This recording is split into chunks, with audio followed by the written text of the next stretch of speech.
Welcome back to part 3 of my guide on building the ultimate home server using a Raspberry Pi Compute Module 4 and a blazing fast NVMe drive. In part 1 we tackled the hardware, the compute module, the I/O board and the PCIe card that lets us connect that lightning fast NVMe drive. I also hooked up an external USB drive to house my media files. Whilst the USB drive can't quite match the NVMe speed, it's more than fast enough to serve up the media files we'll be watching through Jellyfin today. We also covered the OS installation. I opted for the full Raspberry Pi OS, though the light version is perfect for headless setups. And I configured the EEPROM to boot straight from the NVMe drive. In part 2, we set up Docker and Portainer. Docker is fantastic because it lets us install software using containers, bundling all the necessary files and prerequisites together to keep our system clean. Having our Docker containers and log files running swiftly off the NVMe drive makes a huge difference here. Portainer takes it a step further, giving us a friendly web interface to deploy those Docker stacks with ease. In this video, we're putting the Docker setup to work and make installing Jellyfin an absolute breeze. Full disclosure here, this was my first time setting up Jellyfin, and it was definitely a learning experience. I picked up some great hints and tips on the way. I'll point them out as we go, and I've also documented everything on my website, penguintutor.com, for easy reference. For example, my first attempt at playing video was abysmal. Many files were completely unwatchable due to the processing lag on the Pi. If you're running a Compute Module 4 or a Raspberry Pi 4, you can leverage the hardware acceleration for real-time decoding and encoding. But if you're on a Pi 5 or CM4, you might need to re-encode your files instead. In fact, despite having the capable hardware, I ended up taking the re-encoding route anyway. Stick around to the end of the video to see exactly how to get the absolute best media performance out of your Raspberry Pi. Today I'll be integrating my video collection. It's on an external drive and in the folder TV film, and my music collection on the same drive but in folder music, as well as adding some photos and other sources. First up, we need to create a dedicated folder to hold our Jellyfin configuration files. Open up a terminal and run mkdir -p /dockerdata/Jellyfin. Next, open up Portainer on port 9443. Navigate to stacks and add a stack. Name it Jellyfin.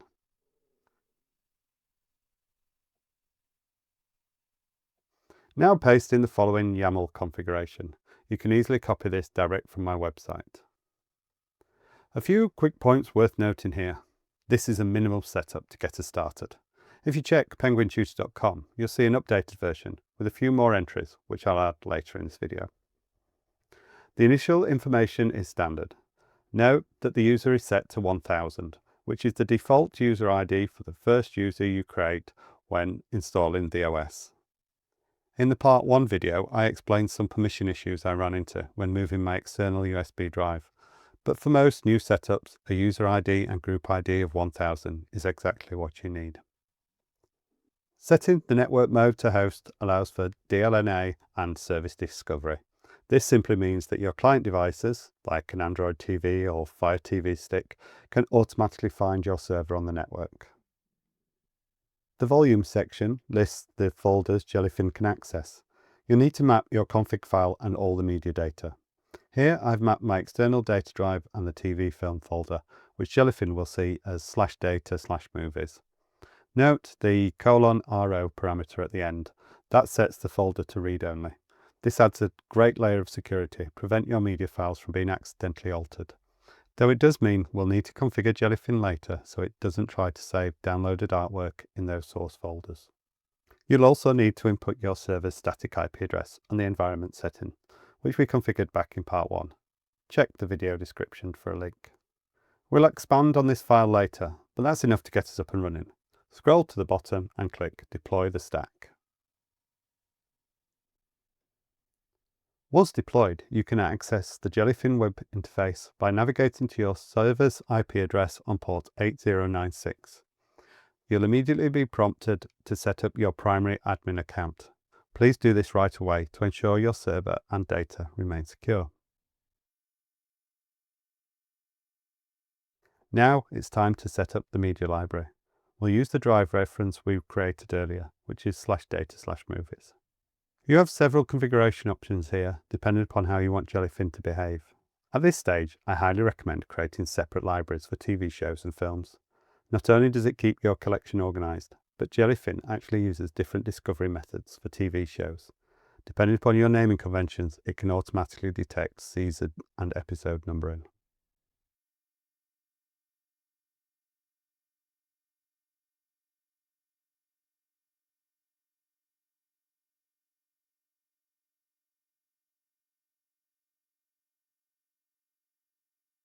Jellyfin will now begin scanning your media. Let's talk about transcoding, which is configured under the playback options. It's important to note that Video for Linux 2 hardware acceleration is currently only available on the Raspberry Pi 4 and earlier models. The Raspberry Pi 5 CPU is significantly faster, so theoretically hardware acceleration isn't as necessary. But that's only if you're playing the file directly on the Pi. When you use Jellyfin, the playback process depends on your file's original format and what format your viewing device, which is the client, actually supports. In some cases, like with older MPEG-2 or Div-X files, the server has to decode the file, re-encode it into something like H.264 on the fly, and then send it to your TV. The Pi 4's CPU simply isn't fast enough to do that in software, which is exactly why we need to use hardware encoding. For the Pi 5, this process has to be done in software. Depending on the file, it might actually work, but it's going to put a massive load on the CPU and will definitely require your Pi 5's active cooling fan to kick in. So if you're rocking a Raspberry Pi 5, you can ignore these hardware settings. The alternative, which I actually recommend for any version of the Pi, is to proactively re-encode your older files into H.264 yourself. I'll show you exactly how to do that a bit later. Getting back to the hardware encoding for the Raspberry Pi, it's not quite as simple as just ticking the boxes in the Jellyfin settings. I didn't realise this till later, but you actually have to grant the Docker container explicit permissions to access the Pi's hardware. So this is where I revisited our YAML container file in Portainer and added a few crucial entries. Here's my updated file.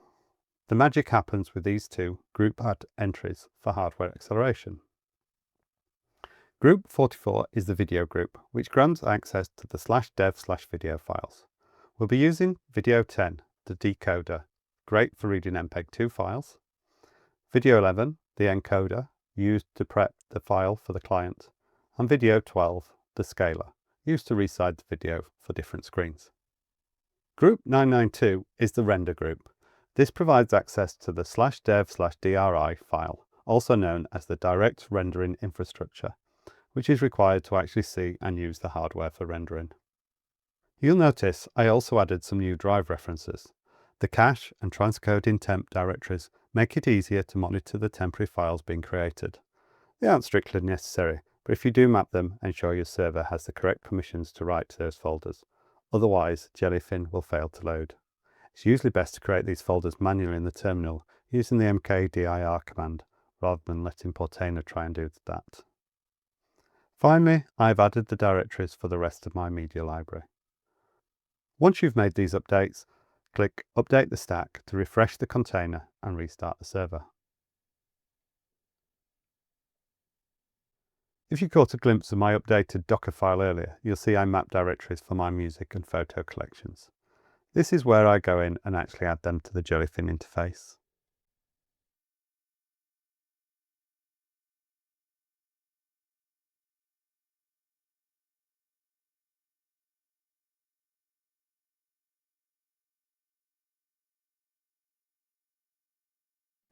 I also highly recommend creating a separate non-admin user account for your daily watching.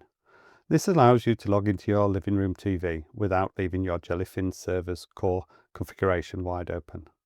For my admin account, I just use my first name. So for the client account on the TV, I use my full name. Alternatively, you could have used a completely different admin username during the initial setup if you prefer. So that covers the initial setup. But as I mentioned, I've tweaked quite a few things since day one. Let's switch over to my current live setup to have a look at some of those optimizations.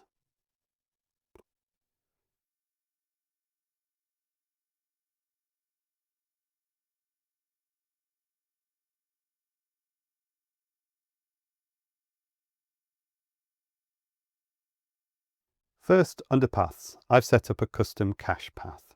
By default, Jellyfin tries to store these in the same directory as the media library. But because I set my media drive to read-only earlier for security, I needed to reroute them here.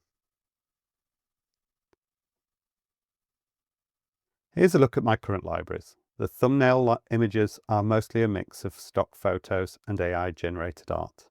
The one notable exception is the music festival image, which I actually took at the Watch It festival. Sadly, that festival is no longer running. A few organisational things to note. If you look at the shows and documentaries, they are categorised under the show's content type, whereas the film's library is set as movies. This is because the show's library expects to see structured folders containing an entire series and seasons, whereas the film's library prefers a flatter directory structure. That doesn't mean that the films have to be in just one single folder though.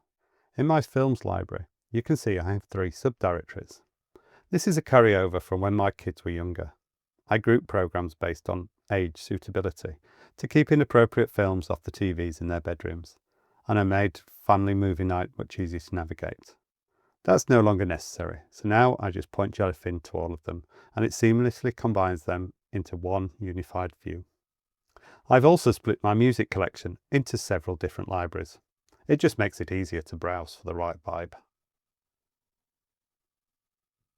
Take a look at this message on the Jellyfin website discussing the current state of hardware acceleration for the Raspberry Pi. Whilst it does currently work for the Raspberry Pi 4, they warn that it could potentially break in future updates. So what's the bulletproof alternative? Transcoding. If you convert all your video files into a format that your TVs and devices natively support, your server will not need to re-encode them on the fly. For maximum compatibility across almost any device, I highly recommend using H.264. I asked Gemini to write a quick bash script for me, and this is what it generated. It's a simple script that scans through your folder and reports the codec of each file. I did have to expand it to search for AVI as well as MP4 files, but you can easily adjust it for other video formats as well. Once I identified which files were causing the bottleneck, I used this next script to convert them. Important note, I ran this on my main PC, not the Raspberry Pi. My PC is significantly more powerful, churns through video conversions much faster. Because my computer has an NVIDIA graphics card, I utilised the CUDA option. If you don't have a dedicated GPU, or if you use a different brand, you'll need to adjust the hardware acceleration flag, or just use standard software encoding. A quick breakdown of what this is doing. I use CQ, constant quality, set it to 24. This is a slightly lower quality setting, but it matches the quality of my original old MPEG files. If you're converting high quality originals, you may want to drop that number down to, say, 20 or 22 for better fidelity. The max rate caps the video bitrate at 8 megabits per second, and I've allowed a buff size, up to 16 megabits per second to handle complex scenes. After batch converting the files, I simply replace the originals on my data drive with these new H.264 versions. Now, whether I use a Raspberry Pi 4 or a Pi 5, the server just serves the files directly without breaking a sweat, unless it specifically needs to scale the resolution down for a smaller screen. While doing all this, I also noticed a ton of messy inconsistencies in my audio file naming. I fired up MusicBrainz Picard to automatically fix my ID3 tags and download the correct album art. I ran it against each of my music libraries separately because I use different folder structures. For example, in my pop and rock folders, the top level directory is the artist's name, with compilations under various artists. But for musicals and soundtracks, I just organise them straight by the album name. Picard handled it beautifully. I'll leave it there for now. There's so much more you can configure in Jellyfin, from user permissions to uploading the custom library artwork you saw earlier. Once the core system is running smoothly, you can spend hours tuning it to perfection. I hope you found this setup guide useful. Don't forget to check out penguintutor.com for all the scripts, YAML files and extra tips I mentioned today. If this has helped you out, please drop a like on this video and hit subscribe if you haven't already. Thanks for watching. I look forward to seeing you in a future video.